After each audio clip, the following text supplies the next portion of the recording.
Hello, folks, friends, and neighbors.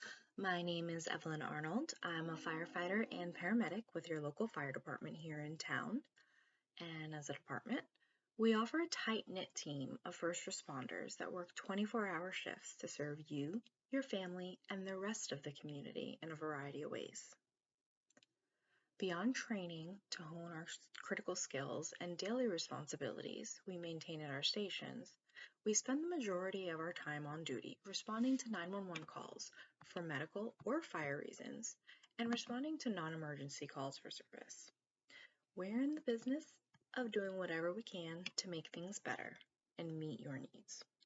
But today, I'm here for another very important reason: to bring you and all our residents a very special message about fire safety and share important tips that we need you to know.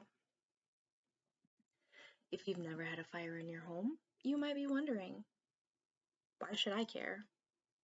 Well, each year, firefighters respond to over 300,000 residential fires.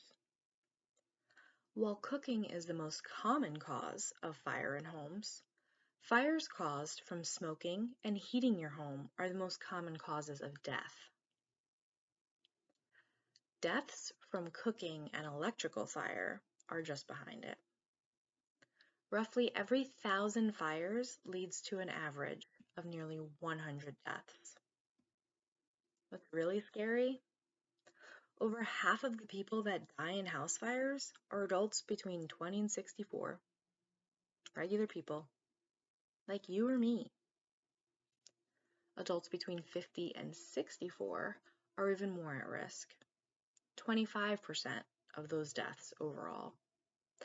And 30% of all fire deaths are adults over 65.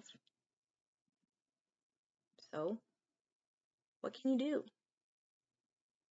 A lot, actually.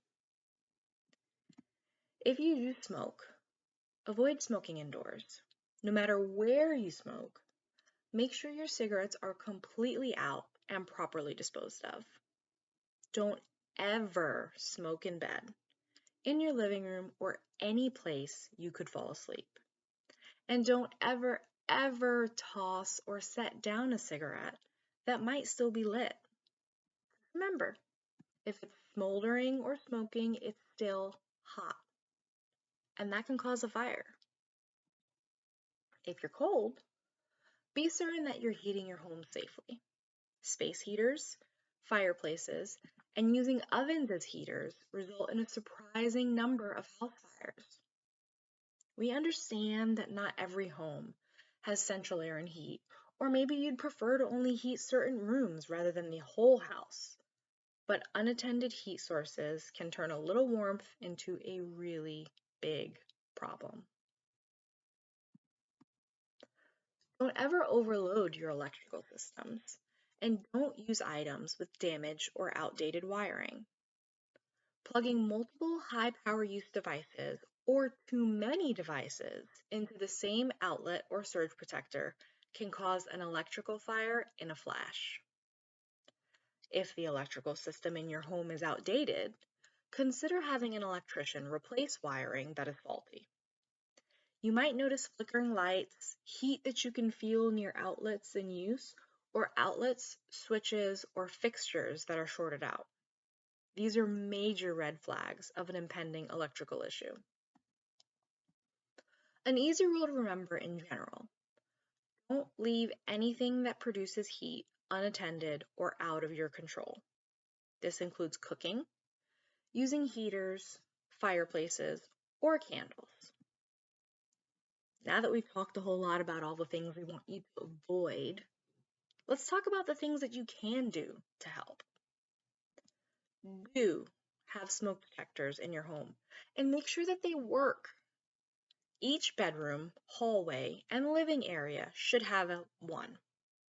Call us if you need them installed, batteries changed, or tested. Do have an escape plan, whether you live alone or with others. Having a plan means that you don't have to think too much in a high-stress situation. Do avoid letting your house filled with clutter or collections of personal items. A lot of stuff could keep you from getting out safely.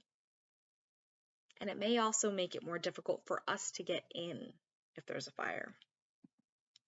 So please, remember, do your part. Take action to take care of you and your home so we can keep taking care of you. If you'd like more information about fire safety, please visit the Red Cross website under Get Help for home fire safety tips and how to prepare for emergencies. You can also visit the National Fire Protection Association's website at nfpa.org/public-education. Thanks so much for listening. I hope you all stay safe.